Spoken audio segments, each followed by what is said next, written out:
Olá pessoal, bem-vindos a mais um giro semanal sobre o mercado financeiro. Em uma semana em que mais uma vez a nossa Bolsa de Valores se descolou do mercado internacional.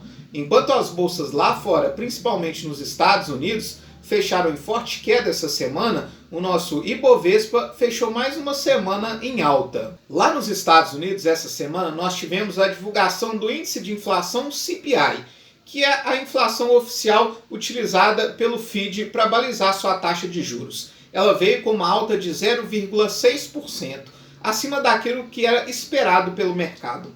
Além disso, a inflação acumulada nos Estados Unidos nos últimos 12 meses já é de 7,5%, o maior percentual dos últimos 40 anos, o que eleva as apostas do mercado de uma subida de juros mais agressiva nos Estados Unidos. Até então se pensava em uma alta, em março, de 0,25%. Mas com essa inflação vindo tão alta, alguns analistas já indicam uma alta de pelo menos 0,5% nos juros dos Estados Unidos.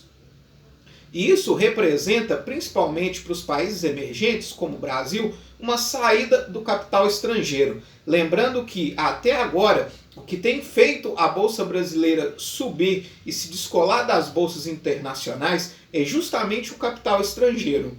Mas a renda fixa se tornando mais atrativa nos Estados Unidos, a tendência desse capital é sair daqui e ir para lá. Mas é um fator que deve também prejudicar as bolsas de valores por lá, e é o que vem causando essa queda nas bolsas dos Estados Unidos. Já na Europa, apesar da inflação ter batido recorde histórico em janeiro, a presidente do Banco Central Europeu, Christine Lagarde, mantém uma postura cautelosa quanto à subida de juros.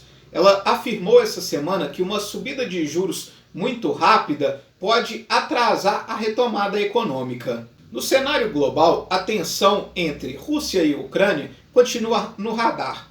No início da semana, a reunião entre o presidente Vladimir Putin da Rússia e o presidente da França, Emmanuel Macron, trouxe uma perspectiva de alívio no confronto. Porém, já na sexta-feira, a declaração dos Estados Unidos que a Rússia pode invadir a Ucrânia a qualquer momento trouxe novamente tensão para o mercado.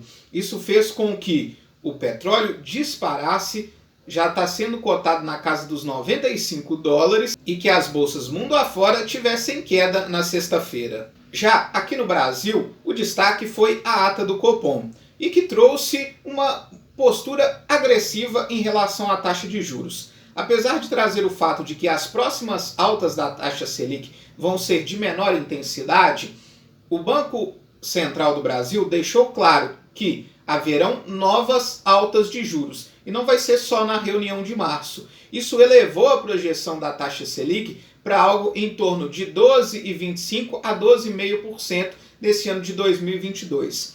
Além disso, aquela expectativa que muitos analistas tinham de que no final do ano, logo após as eleições, a taxa de juros pudesse cair um pouco, já começa a se desfazer. Principalmente devido às falas do diretor do Banco Central, Bruno Serra, que trouxe essa questão de uma postura mais agressiva em relação à inflação e de que deve se manter a taxa de juros num patamar mais contracionista, porque a inflação de 2022 já está acima do teto da meta, o teto seria de 5% e as projeções já falam em 5,44%, e a inflação para 2023 já começa a se descolar do centro da meta, que era de 3,25%, e as projeções já falam algo em torno de 3,5%. Na prática, o que representa essa taxa Selic mais alta e por mais tempo? Primeiro, os fundos de DI, de CDI, são favorecidos. São fundos que vão render bem e performar bem esse ano. Por outro lado, a Bolsa, os fundos mais arriscados, são prejudicados.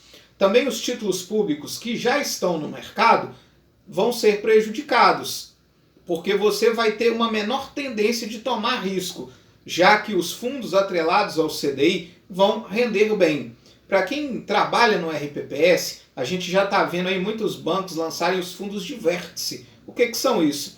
São fundos que compram as NTNBs, ou seja, são aqueles títulos públicos atrelados ao IPCA mais um percentual fixo E como esse percentual já está em torno de 5,5%, que é basicamente a meta atuarial da maior parte dos institutos, os bancos começam a lançar esses fundos de vértice, que são fundos que compram esses títulos e levam até o vencimento. Você não consegue resgatar eles no meio do caminho, mas por outro lado você garante a sua meta atuarial de uma maneira mais tranquila.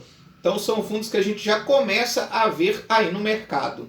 Essa taxa Selic mais alta também pode contribuir para um dólar mais barato, porque os nossos títulos públicos de renda fixa se tornam mais atrativos também para o mercado estrangeiro, favorecendo a entrada de capital estrangeiro para os títulos de renda fixa. Falando agora da nossa Bolsa de Valores, o nosso Ibovespa fechou essa semana com uma alta de 1,18%, se descolando das bolsas internacionais. Lá nos Estados Unidos, o S&P 500 fechou com uma queda de 1,93%.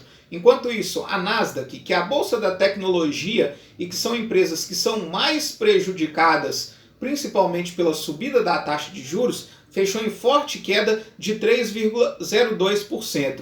Já o Dow Jones sofreu um pouco menos, fechou em uma queda de 0,82%. Enquanto isso, na Europa, o Stoxx 600, que semana passada fechou em forte queda, essa semana fechou em alta de 1,67%.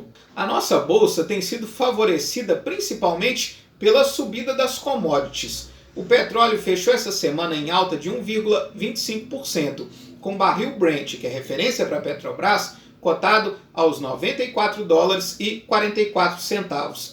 Ao longo dessa semana ele chegou a bater na casa dos $95, mas arrefeceu um pouquinho. O minério de ferro fechou essa semana em alta de 1,39%, com a tonelada cotada aos $145,50. Já na renda fixa, os juros futuros, o DI para janeiro de 23, teve uma alta de 0,45% essa semana e fechou cotado a 12,43%. Enquanto isso, a carteira de títulos públicos, o IMA geral, ele teve uma alta de 0,6% essa semana e esse mês aí já está cotado com uma alta de 0,2%. Teve uma queda aí no início do mês, mas essa semana se recuperou. Os títulos pré-fixados também tiveram uma leve alta de 0,5% e estão aí no mês já acumulando uma alta de 0,2%. Os títulos públicos eles foram favorecidos principalmente pela curva mais curta, o IRFM1 nos pré-fixados e o IMAB5 nos títulos atrelados à inflação. Essa tendência que a gente já vê que começa a ser precificada nos juros futuros, de uma taxa Selic mais alta e por mais tempo, vai dificultar muito a questão dos financiamentos, que vão se tornar mais caros, com taxa de juros mais elevadas e principalmente pode prejudicar a indústria que depende desse tipo de financiamento. Para a semana que vem, nós temos a divulgação da ata do FONC, que é o Comitê de Mercado Aberto dos Estados Unidos, o que decide a taxa de juros, e também sobre a tensão entre Rússia e Ucrânia e os desdobramentos desse possível confronto. Lembrando que a Rússia é um importante produtor de petróleo e o maior exportador de gás natural para a Europa. Um possível confronto entre esses dois países pode gerar um aumento nessas commodities, o que pode fazer com que a inflação global aumente ainda mais esse ano. Aqui no Brasil, a gente segue de olho nos desdobramentos da PEC dos combustíveis que tramita no Congresso Nacional. Muito obrigado e até a nossa próxima semana.